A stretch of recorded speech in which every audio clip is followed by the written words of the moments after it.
This episode is brought to you by Google. Innovation is deeply ingrained in America, and Google is helping Americans innovate in ways both big and small. There are hundreds of thousands of skilled trades roles across the U.S. waiting to be filled. To help close this gap, Google is expanding its skilled trade support to help train more than 300,000 American workers across more than 20 states. This is a new era of American innovation. Learn more at grow.google/skilled trades. This summer, say I do. I am marrying a stranger. Like never before. Am I crazy? It's a whole new Married at First Sight on Peacock. Thank God I woke up in love. With new experts. My name is Dr. Lisa. My name is Paul Brunson. More couples. This could be the start of a very successful marriage. And more surprises. Or maybe not. Everything is just not enough. You're a little bit crazy. I don't know what's gonna happen. I want my fairy tale ending. Married at First Sight, now streaming. New episodes Thursdays, only on Peacock. And we're live from the living room as Doug eyes up the match day spread. He's reaching for the buffalo wing. Perfect. Hang on, what's this? Oh, he's gone for a can of Pepsi too. Incredible. What a finish. Sensational combination. Look at the delight on his face. There's no doubt about it. It just tastes better. Match days deserve Pepsi. Food deserves Pepsi. Grab a pack of Pepsi Zero Sugar for today's match. It's poetry in motion.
What is going on, everyone? Welcome back. It is Jay Scott. It is the Hook Rocks, the ultimate rock community podcast. Once again, we always appreciate you tuning in and spending time with us. Please don't forget to write us a review when you are finished listening to the episode. These reviews mean a lot to the Hook Rocks, and they mean a lot to podcasts in general. So let us know what you think. We always appreciate the time. And as I always mention, we are part of the Pantheon Podcast Network, the official podcast platform for Metallica and their podcast. So please check out that and all the other music-related podcasts on PantheonPodcast.com. You can find my friends like Ugly American Werewolf in London podcast, as well as the Shout It Out Loud cast. So please check out all those and more. You can also find Pantheon Podcast on Instagram, Facebook, and Twitter, as well as The Hook Rocks on all three of those platforms. Just search up The Hook Rocks. Don't forget to set your app to automatic download so you get the latest episodes right to your phone. We've had some awesome episodes over the past few months. We welcomed Nita Strauss on our 4-year anniversary show, the legendary guitar player from Alice Cooper, Dax Nielsen from Cheap Trick. We just had Chris Voss from the record company, a great new band that you need to check out that conversation. It was more like two music fans having a conversation about music, the blues. Don't forget to check out the next chapter in our legendary guitarist discussions. We talk about Jimmy Page of Led Zeppelin with our favorite luthier, Mike Longacre from Mike's Guitar Parlor. And we do a recap and review of the event I attended in Richardson, Texas for the Sweet Relief Fund, featuring some amazing new artists like Leilani Kilgore, Blackheart Saints, Christian Shields, Abby Kay, and also was hosted by my friend Ace Von Johnson. So please check out all those and more. My next guest today is, I can't say enough of the impact her husband had on my life, on my younger years, through my adult years. And it is a pleasure to speak with Miss Wendy Dio. How are you today, Wendy? I'm very well. Thank you for having me. Absolutely. Thank you for doing this. It's a pleasure to speak with you. I don't know where to begin because there's so much to ask you in regards to this documentary, Dreamers Never Die, and the box set that's coming up too as well. But let's begin with the documentary. I've had the chance to view it a few times over the last several months. We have a special edition, or you have a special edition coming out that features more or less like a box set with a Blu-ray, DVD. There's some trading cards in the packaging too as well, a poster, a lot of great things for Dio fans, for Ronnie James Dio fans. And I guess my first question for you is, when you're curating something like this and you're involved in putting this together, does this help you continue to keep connected to Ronnie? Absolutely. When Ronnie passed, I decided that my lot in life was to keep Ronnie's music and his memory alive. And that's what I try to do all the time. And try to give some value for money to the fans, give them different things and things that I think they would want and appreciate, different things. And we try to, put things out that I think Ronnie will be happy that we're doing. Watching the documentary, and what it did for me was it flooded my memory bank with all these great things that I attached to Dio as I was growing up. I still remember seeing the video for Rainbow in the Dark as a young kid and Last in Line and just being mesmerized. One of the things that you said in the documentary that was very powerful was when you fell in love with him, you fell in love with his mind. And it was such a fascinating statement to make. How did you fall in love with his mind? Well, I met Ronnie at a party at Richie Blackmore's house. I was invited, and he kept following me around. I was like, he's too short for me. He's way too short for me. But we got into conversation and we started talking, and then it was like 5 a.m. So a bunch of us all went down to Denny's and had breakfast, and he said, "Do you want to go for a drive to Malibu?" So yes, okay, sounds good. So we went there and drove, and we just clicked with what we were talking about. And then we started seeing each other for a couple of weeks, and I thought that was it because, he was going on tour. When I met Ronnie, they had just finished Blackmore's Rainbow recording, but they had not toured yet.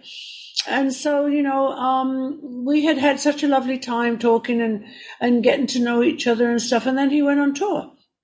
And then he called me and said, "Why don't you quit your job and come on tour?" I said, "Well, I can't quit my job. Come for a couple of weeks."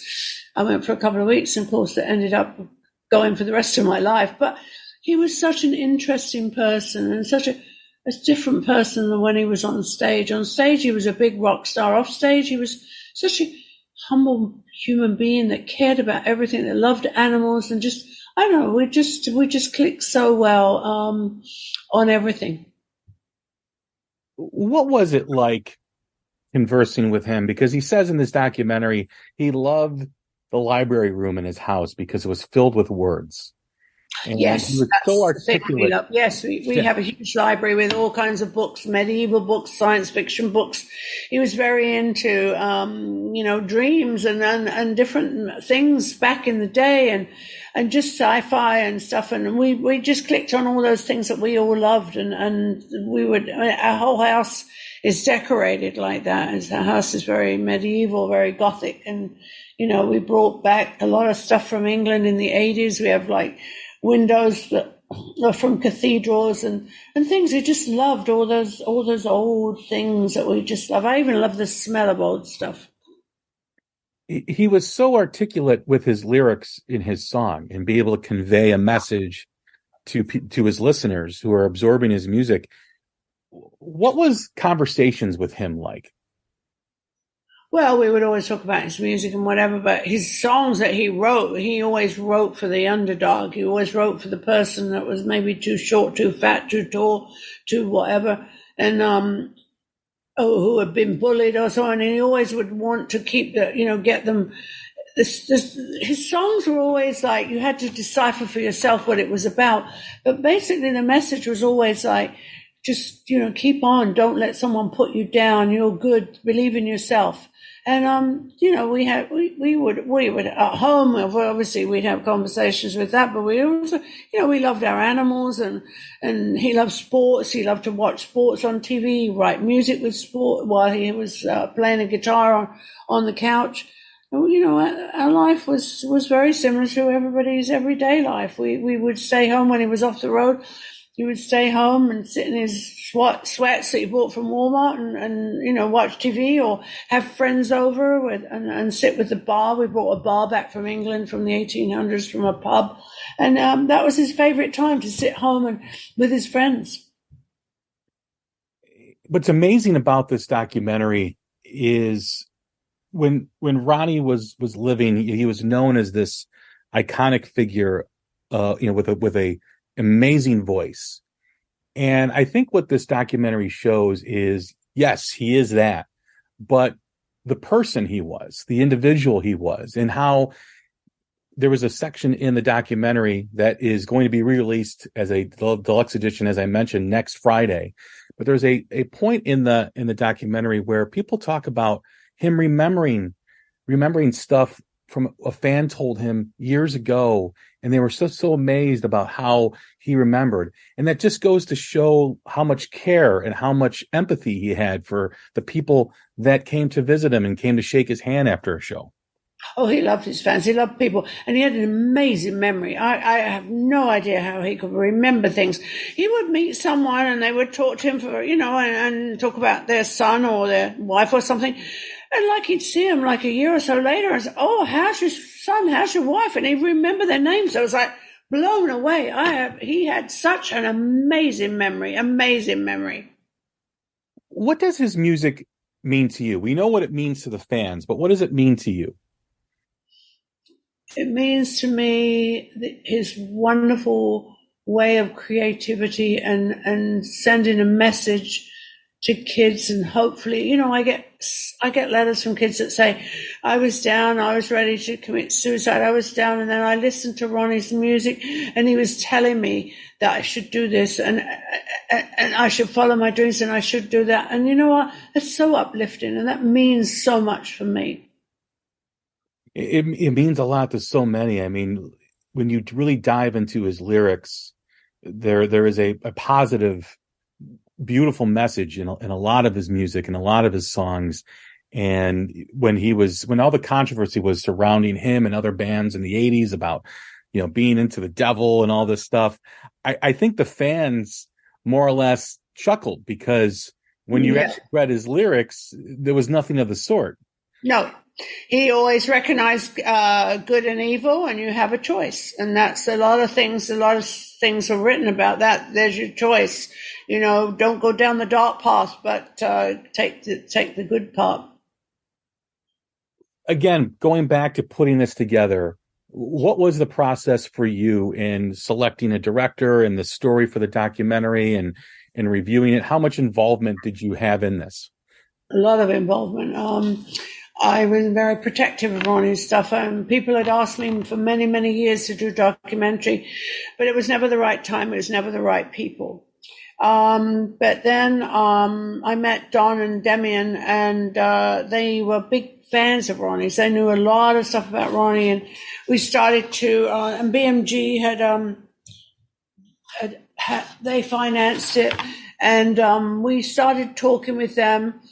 And the more and more I got to know them, I gave them a little bit, but I'm very protective of Ronnie's stuff. I gave them a little bit to work with. And then as I got to know them, I gave them more and more. And in the end, I just gave them everything. So, I think they did a fantastic job of putting everything together. But I was on hand all the way through this. I wanted the story to be about Ronnie, about his life, about who he was, this isn't a documentary of like a usual rock documentary with sex, drugs, and rock and roll. It wasn't anything to do with that because Ronnie wasn't that kind of person.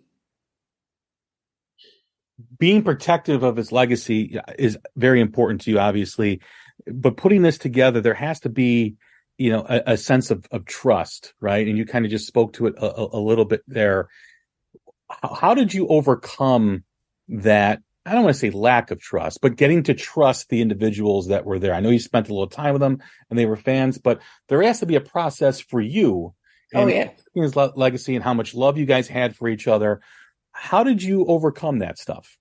Because I worked with him for 3 years because COVID hit in the middle, and which was sad because they couldn't go and interview like Tony Iommi until later, but it also gave us more time to get to know each other, to work with things, to look through the archives more and more. And the more I got to know them, the more I trusted them and the more I knew that they wanted to do. They had their heart set the way I wanted it. I wanted it to be a story about Ronnie. I wanted people to know things, to bring some things that even the diehard fans didn't know about Ronnie.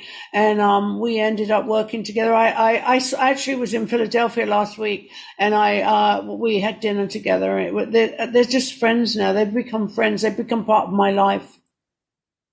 That's fascinating. You spoke about this being done during the pandemic and having to wait because of the pandemic. And it just goes to show that, things happen for a reason. And I believe this story is told the way you envisioned it, the way you wanted it. And it took a lot of patience on your part too, as well. Oh, absolutely. Absolutely. We were, and I didn't want, there was a lot of people that wanted to be in the documentary, but I only wanted people that really knew Ronnie really well and that were really close to Ronnie because, why put this name or that name in there just because? No, I wanted just the people that were really close with Ronnie and they loved Ronnie and Ronnie loved them. And we would spend a lot of time with those people. That's another great thing about this documentary is, everyone from Tony Iommi to Sebastian Bach to Rob Halford and to even guys that were in his band later on in the later years, like Doug Aldrich and Jeff Pilson. It just really encapsulated his career. And it was great to see kind of that timeline that, spanned his music career and all the people involved in it and all the people he impacted. And there were even fans, the collector who has, these old 45s of when, Ronnie was in these bands in the 60s and the late 50s and stuff. That was fascinating to me because I had always heard about that, but to actually see someone talk about it and see images and recordings of it, that just blew my mind. That's what we wanted. We really dug into the archives, and a lot of the stuff, that we got, Ronnie's mom had kept, scrapbooks from day one, which was, we went through a lot of those. And then of course, Ronnie's cousin, David Rock Feinstein, who was in Elf, supplied us with some of the Elf stuff. And, it was just, it was a bittersweet journey, but it was a journey that, I'm glad I went through because I relived so many moments, that, we spent together. I look at photographs and remember that time and maybe cry a little bit. But, Ronnie's still here. I talk to him all the time. This summer, serve up the Cookout Classics, Kraft Mayo and Dressing. Toss green salads with delicious ranch dressing or zesty Italian. Serve smooth, craveably creamy potato salads with mayo. We all know it's not a cookout without Kraft. In the U.S., there's a break-in every 26 seconds. But when intruders step near, Simply Safe Home Security steps up. Stop. This is Simply Safe. Police are on the way. Using AI alerts, U.S.-based live agents help deter break-ins. Simply Safe, no long-term contracts. Save 50% on your new system with professional monitoring at simplysafe.com/Spotify or with promo code Spotify. Outdoor deterrence requires a Simply Safe Active Guard outdoor protection plan starting at $49.99 a month. Visit simplysafe.com/licenses for alarm license information. Tennessee 2012. Still here. The amazing connection for me and how I connected the dots in the documentary was he spoke about the horrific accident with his band, the Electric Elves, prior to Ronnie being known globally. And it impacted him because one of his bandmates passed away as a result of the crash. Yeah. And I connect that to Rainbow in the Dark. which was the first song that people were really introduced to him as the Dio band. And I can't help but think anytime that I have an issue or have to overcome a challenge, I think of that Rainbow in the Dark. Out of something bad, something good happens. And I think overall, the underlying message of Ronnie's music and how he articulated it was all about keep pushing forward, keep moving forward, believe in yourself. Yeah, absolutely. Absolutely. And then, even with like Holy Diver, and you look at the album cover and people go, oh gosh, it's a devil, drowning a priest. But Ronnie's thing was, okay, so how do you know that that's a devil and that's a priest? How do you know that that's the good guy and the bad guy just because of what they look like? You never judge a book by the cover. Always look to the heart. That's what's important, is their heart. It's not important that what they look like, like with the kids, that it's fans. It doesn't matter if they're short or fat or ugly or whatever, or the way they dress. It's what's inside them. It's the heart that matters. Absolutely. And as fans get excited for the release of the deluxe edition on the 29th of September of Dreamers Never Die, we also have another release that came out today, and that is a deluxe package of the last 4 final albums of Dio, the last 4 studio albums, released in a beautiful package with 4 CDs, some vinyl too as well. What was it like putting that together for you? Oh, that was great. I mean, vinyl back is wonderful. Ronnie would have been so happy because, he always said, it was such a shame when CDs and cassettes came in because you couldn't see the artwork anymore. And this is a wonderful set with all beautiful colored vinyl that they've done with the 4 last albums that Ronnie did. And it's an amazing set. I'm really, really pleased with what they did and how they presented it. I'm very, very happy with that. BMG is an amazing company to work with. They're really great. They give me so much control, and they pass everything by me before anything goes out. And I'm very, very happy. I think it's a great collection. I think it's really something the fans will really love. Absolutely. And for me, being a Dio fan, these are the albums that were kind of in that lost period of rock music and heavy metal in the 90s that maybe were not on a lot of people's radar at the time because of such, the change that was going on in the music business. But these albums are incredible. And I know we talk about the classic albums like Holy Diver and The Last in Line, but these albums are right up there with them. And the material and the songs, particularly for me, Killing the Dragon I've always considered to be an amazing album. So for Dio fans that may have forgotten about these albums or maybe not have put them in the same light as the classic ones that he's known for, you have to get this box set because these all 4 final albums are amazing. Yeah, but especially the Magica as well. He wanted that to be a trilogy, and he wrote obviously the first one. He was writing the second one, and unfortunately, he never got to finish the trilogy. But that was something he really loved to do. He wanted that to be kind of like a rock opera kind of thing, and he was very happy working with that, with all of them actually. And Angry Machines, you've got that wonderful "This Is Your Life" song on that, and which is one of my favorite songs. So I think it's going to be great. I think the fans are going to really enjoy it. As we celebrate Ronnie and continue to celebrate Ronnie, and as we watch the documentary, one of the last moments in the film is about how he wanted to record another album with the Heaven and Hell group with Geezer and Tony and the tour that they did. Was there any other plans to do things, or was he just focused on that before he got sick? Ronnie only focused on one thing at a time. People would ask him to do different things. He'd say, no, I have to do one thing at a time. He was really looking forward to making another album with the band. And I'm really, really happy that he got to be back with the Sabs before he passed away, and everything was great because he really enjoyed playing with them. They were like monster. They were like, they all used to say it was hard keeping up with each other because, you got this amazing riff master of Tony Iommi, you got the great bass player with Geezer, and you've got Vinny Appice, the drum monster, and it was just so amazing. And then they were such good friends at the end. It was just really, really great. I still keep in touch with all those people. What did Ronnie think of his legacy? Did he ever talk about it? Did he ever discuss that? No, he was too much of a humble person. He didn't, Ronnie was, he cared about people. He cared about loving people, about his animals. He cared about that. He didn't care about money. He didn't care about clothes. He didn't care about any of those things. He just, he was just a different, ultra human being. What do you attribute that to? His upbringing, how do you think he developed that perspective? Because that's very rare in the business that he was in, because there are a lot of egos. And one of the things that's conveyed in this documentary is the lack of ego Ronnie had. Yeah, and I think a lot of it was his upbringing, a very strict Italian upbringing. But also I think, and they had good values, very good values. But I think that, he paid his dues so many times. It was a hard, long road to get anywhere for Ronnie. And along the way, he realized that, you can't, you just have to keep going and keep going and keep going, and don't let yourself get down. Just, be positive all the time about things. And that's the way he was. And so I think that's kind of just paying your dues, I think, is what he used to call it, paying your dues. He used to say, nobody's an overnight success. Everybody thinks they are, but they've all paid their dues along the way. It's a long, hard road getting to somewhere, and he did.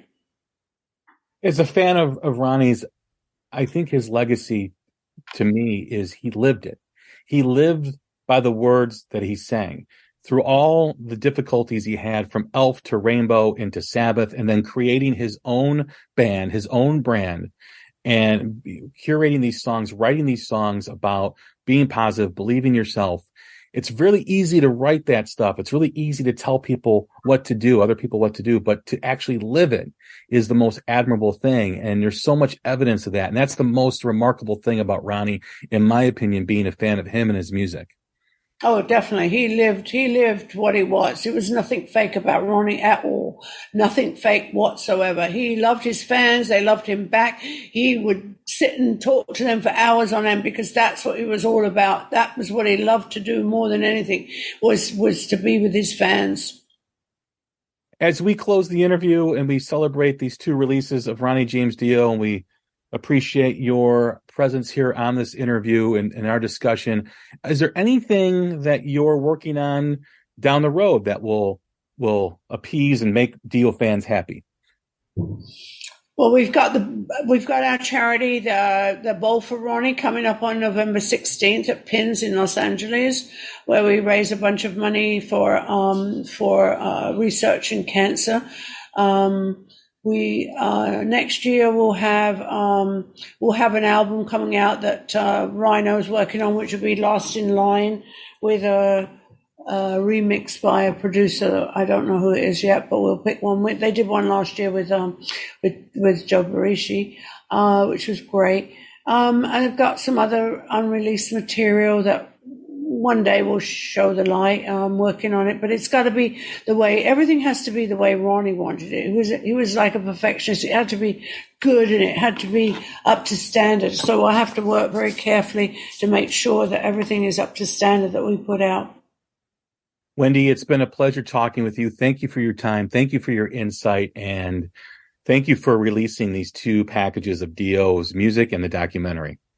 Thank you so much for having me. Couldn't do it without you guys. Thanks a lot. Take care. Thank you, Bye-bye. Wendy.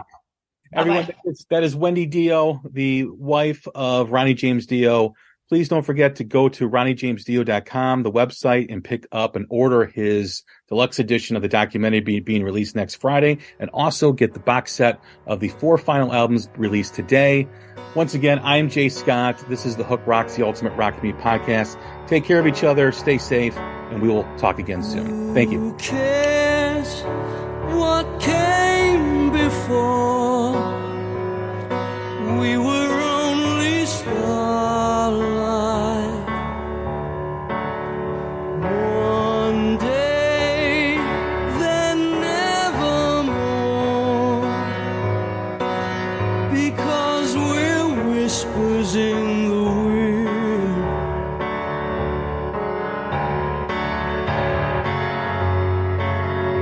Once upon a time, the world was never blind like we are. Right now it seems you're only in shadows. If wishes could be eagles, how you'd fly.